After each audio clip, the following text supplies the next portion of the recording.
Hello everyone, welcome back. You all in my channel Ramakrishna Math Zone. This one from GATE 2026 and this question from PD, right?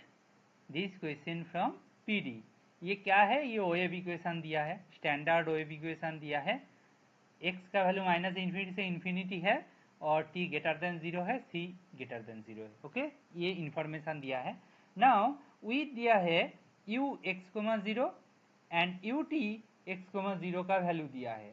Now by using d'Alembert formula maximum value of u 0, t for t greater than 0 is.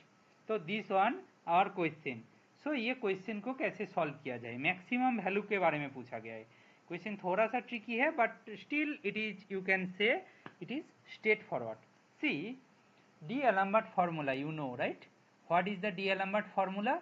Formula is u x, t equal to half of f of x plus ct plus f of x minus ct plus 1 by 2c x minus ct2 x plus ct gs ds, you can से. ठीक है, this one our formula जहां पे u x, 0 का value होता है f x and u t x, 0 का value होता है g x.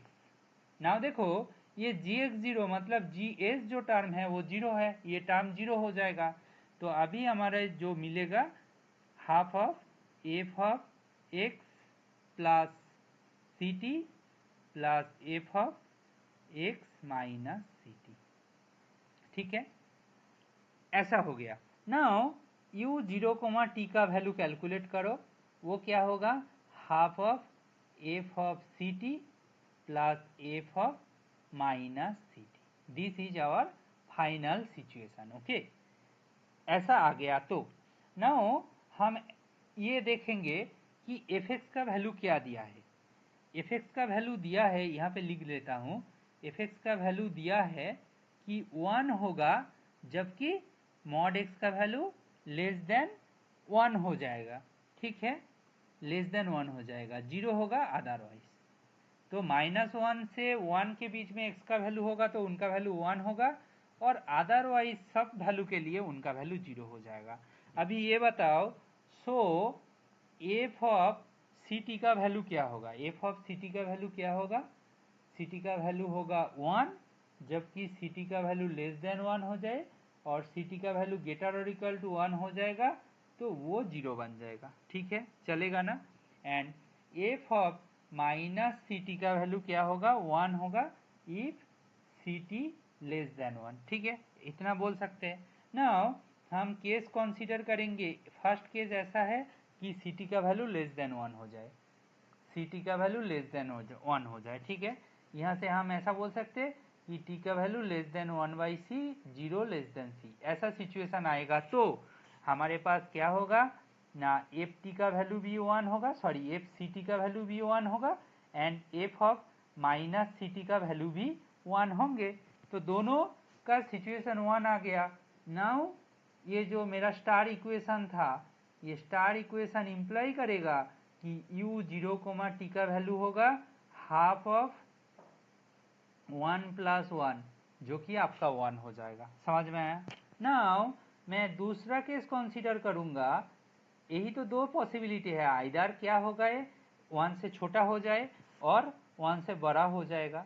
तो ऐसा होगा तो ये सिचुएशन के लिए एफ ऑफ सी टी का वैल्यू क्या होगा? 0 होगा. F of minus C T का वैल्यू भी 0 होगा. तो in this case star implies U of 0, T का वैल्यू क्या हो जाएगा? बेसिकली 0 होगा. बट हमारा क्वेश्चन क्या है? मैक्सिमम वैल्यू फाइंड करना है. ठीक है ना, हमारा जो क्वेश्चन है maximum value of 0, T find करना है, जो कि मैक्सिमम ऑफ 1, 0. 1 और 0 में से मैक्सिमम कौन है? 1 है. 1 is the answer.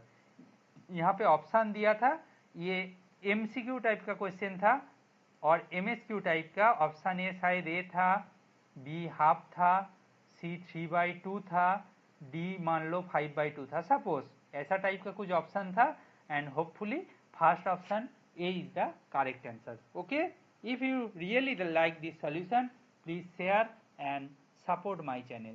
Thank you.